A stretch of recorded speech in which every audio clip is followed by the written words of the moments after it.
നൽകാൻ തീരുമാനിച്ചിട്ടുണ്ട് എന്ന വിവരമാണ് വരുന്നത്. മാത്രവുമല്ല സർക്കാർ അതിനെ എതിർക്കില്ല എന്ന ഒരു കാര്യം കൂടി ഉറപ്പായിരിക്കുന്നു എന്ന് പറയുന്നു. നമുക്ക് കാത്തിരിക്കാം എന്താകും ആ കേസിൽ സംഭവിക്കുന്നതെന്ന് നോക്കി. ശ്രീ എം ജയചന്ദ്രൻ, ഇപ്പോൾ അരമനയിലൊക്കെ കേക്കുമായി പോയവർ ഇതാണ് യഥാർത്ഥ സ്വഭാവം എന്ന നിലയിൽ വലിയ രീതിയിൽ ചർച്ചയായതാണ്. ബിജെപിയെ സംബന്ധിച്ച് വലിയ തിരിച്ചടി ഉണ്ടാക്കി അവരുടെ ഇരട്ടത്താപ്പ് വെളിയിൽ വന്നു എന്ന തരത്തിൽ പറയുന്നു. ഇപ്പോൾ അത് കോംപ്രമൈസ് ചെയ്യാനുള്ള നീക്കങ്ങളാണ് നടക്കുന്നതെന്നാണ് തോന്നുന്നത്. അപ്പോൾ ഇതിൽ വലിയ രീതിയിൽ രാഷ്ട്രീയം ഇഴചേർന്നിട്ടുണ്ട്. അതിൽ സംഘപരിവാർ സംഘടനകൾക്കുള്ള അതൃപ്തിയൊക്കെയാണോ ഈ രീതിയിലേക്ക് പുറത്തു വരുന്നത്?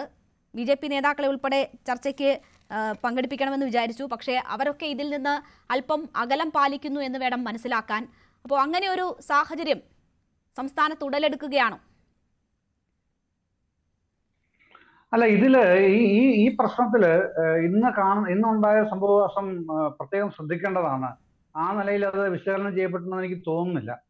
കാരണം ഇന്ന് യൂണിയൻ ഗവൺമെന്റ് ആഭ്യന്തരമന്ത്രി അദ്ദേഹത്തെ കണ്ടതിന് ശേഷം കേരള എംപിമാർ എന്താണ് മാധ്യമങ്ങളിലൂടെ പറഞ്ഞത്? ഈ വിഷയത്തിൽ താൻ ഇന്ന് തന്നെ ഇടപെടും എന്നാണ് കേന്ദ്ര ആഭ്യന്തരമന്ത്രി ശ്രീ അമിത്ഷാ പറഞ്ഞത്. എന്ന് പറഞ്ഞാൽ അതിന്റെ പച്ച മലയാളത്തിൽ അർത്ഥം ഞാൻ മനസ്സിലാക്കുന്നത് ജുഡീഷ്യറിയെ ചൊൽപ്പടിക്ക് നിർത്താൻ അവർ നടപടി തുടങ്ങിക്കഴിഞ്ഞിരിക്കുന്നു എന്നത് മാത്രമാണ്. കാരണം കഴിഞ്ഞ വെള്ളിയാഴ്ചയാണ് ഈ സന്യാസിനിമാരെ അവിടെ അറസ്റ്റ് ചെയ്തത്. ഇന്ന് അടുത്ത വ്യാഴാഴ്ചയായി. എന്നിട്ടും ഇന്നും അവർക്ക് ജാമ്യം കിട്ടി പുറത്തു വരാൻ കഴിഞ്ഞിട്ടില്ല. അപ്പോഴാണ് ഇന്ന് കേന്ദ്ര ആഭ്യന്തരമന്ത്രിയെ കണ്ട കേരള എംപിമാർക്ക് ലഭിച്ച ഉറപ്പ് താൻ ഇന്ന് തന്നെ ഇടപെടും. അപ്പൊ നാളെ എന്ത് സംഭവിക്കും?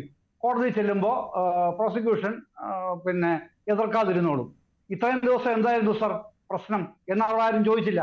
കാര്യം അവർക്ക് പ്രശ്നം ഇവരെ ഇറങ്ങുക എന്നുള്ളതാണല്ലോ. അപ്പൊ ഇതിന്റെ നഗ്നമായ ബ്ലാക്ക് മെയിലിംഗ് ആണ്. ഇതിന് മറ്റൊരു പേരില്ല.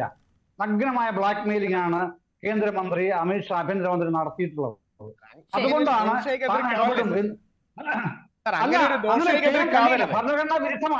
ഭരണഘടനാ വിരുദ്ധമാണ്.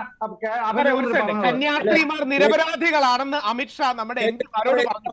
നിരപരാധികളായ കന്യാസ്ത്രീകളോട് ഈ കാര്യം മനസ്സിലാക്കി മുഖ്യമന്ത്രിയോട് പൊസിഷൻ മാറ്റാൻ പറയുന്നു. അവിടുത്തെ മുഖ്യമന്ത്രി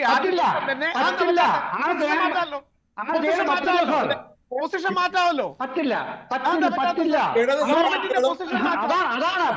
ഭരണഘടന താങ്കളൊക്കെ വായിക്കാത്ത ആൾക്കാരല്ലോ. ജുഡീഷ്യറി വേറെയാണ്.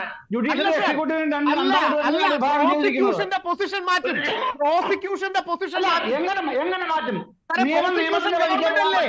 പ്രോസിക്യൂഷൻ ഗവൺമെന്റ് അല്ലേ? ഗവൺമെന്റിന്റെ പൊസിഷൻ മാറ്റുകയാണ്. എന്താ പറയണ്ടത് സാർ? അതായത് ഒറ്റവരി പറയാം, കന്യാസ്ത്രീമാരുടെ നിരപരാധിത്വം അമിത്ഷാജിക്ക് ബോധ്യപ്പെട്ടു. അമിത്ഷാജി വളരെ പോസിറ്റീവായ ഒരു സ്റ്റാൻഡ് എടുത്തു. എന്നിട്ട് നമ്മുടെ എംപിമാരോട് പറഞ്ഞു കന്യാസ്ത്രീമാർ നിരപരാധികളാണെന്ന് എനിക്ക് മനസ്സിലായി. രാഷ്ട്രീയ ഭേദമന്യേ ഇതിൽ ഇടപെട്ടു എന്നറിയാം.